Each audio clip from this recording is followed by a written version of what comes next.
Bienvenue. Aujourd'hui, on plonge dans une de ces vieilles légendes de marins. Vous savez, une histoire pleine de brume, de trésors maudits et de fantômes. Allez, préparez-vous, on met le cap sur l'île des Brumes. On raconte qu'il existe une île que très peu de cartes indiquent. C'est un peu le point de départ de toutes les grandes histoires d'aventure, pas vrai? Un endroit secret, hors du temps, où tout peut arriver. Et pour les marins qui en ont entendu parler, c'est un lieu maudit, où le brouillard ne se dissipe jamais. Alors notre histoire, elle commence de la plus classique des manières pour un conte de la mer, par un naufrage. C'est là, sur les côtes de cette fameuse île, qu'on rencontre notre héros, un jeune marin du nom de Lucas, qui voit son destin basculer en une nuit de tempête. Imaginez la scène. Lucas est seul, trempé jusqu'aux os, son navire est par le fond. Le désespoir. Et là, il aperçoit le seul abri possible, une vieille cabane en bois, presque avalée par la végétation luxuriante et sauvage de l'île. Et à l'intérieur de cette cabane abandonnée, il tombe sur l'objet qui va tout changer. Celui qui va sceller son destin. Un vieux coffre en bois, lourd et solidement cadenassé. C'est là que le vrai mystère commence. Sur le couvercle, une phrase est gravée. Une phrase étrange et menaçante. Celui qui ouvre ce coffre doit payer le prix du vent.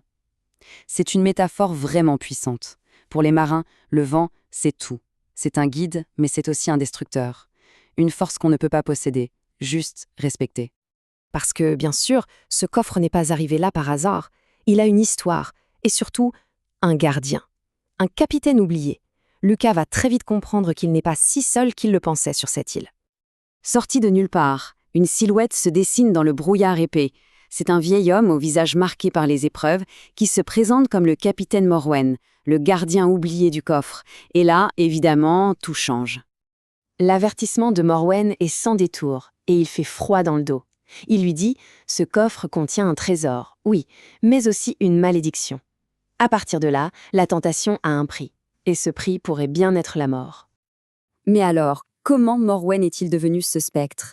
Eh bien, son histoire est une tragédie, un avertissement sur les dangers de la cupidité. Il a trouvé une carte, il a trouvé le trésor. Aveuglé par sa découverte, il a pillé les richesses de l'île sans se poser de questions. Et la malédiction s'est abattue sur lui. Il a tout perdu, son équipage, son navire, et il est devenu ce qu'il est aujourd'hui, le gardien fantôme de sa propre prison dorée. Mais comme toujours dans ces histoires, la curiosité est plus forte que la peur, n'est-ce pas? Alors, voyons comment Lucas, à son tour, va découvrir ce que signifie payer le prix du vent. Faisant fi de l'avertissement, Lucas fait sauter la serrure. Et à l'intérieur, c'est l'éblouissement. Des pièces d'or qui brillent de mille feux, des joyaux précieux et un artefact étrange, un coquillage ancien.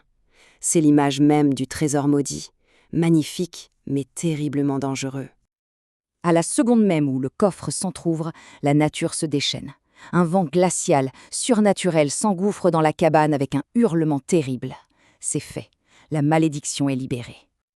Et puis, l'horreur. Dans la brume qui envahit la pièce, des silhouettes commencent à se former. Ce sont eux, les marins fantômes de l'équipage de Morwen, avec leurs yeux vides, venus réclamer leur part. C'est là que Morwen murmure ces mots qui glacent le sang, comme pour confirmer que le piège vient de se refermer sur Lucas. Le prix du vent. Il n'y a plus d'échappatoire. Le pacte est conclu. Mais même au cœur de ce chaos, tout n'est pas encore perdu. Un choix s'offre à Lucas. Une dernière chance. Une fuite désespérée, mais peut-être guidée. Le choix est brutal en fait. D'un côté, des richesses maudites, gardées par des fantômes, la promesse d'une prison éternelle dans le brouillard. De l'autre, la liberté. Une chance de revoir la mer, mais les mains vides. C'est souvent ça le message de ces légendes. Le vrai trésor, ce n'est jamais l'or. Et c'est là que tout bascule. Une voix flotte dans l'air, celle de Morwen, ou peut-être celle de l'île elle-même. Elle murmure. N'aie pas peur, écoute le vent. Le vent, qui était la source de la malédiction, devient alors l'unique clé de son salut. Et Lucas fait son choix. Il lâche tout, il abandonne l'or, il ferme les yeux et il fait confiance. Il se laisse porter par le souffle du vent à travers la forêt obscure. Et le vent le mène jusqu'à une plage secrète, où, miracle, une petite barque l'attend. Lucas parvient à s'enfuir.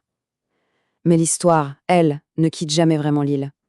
Elle se transforme en autre chose, en une légende qui perdure, celle du fantôme de l'île des Brumes.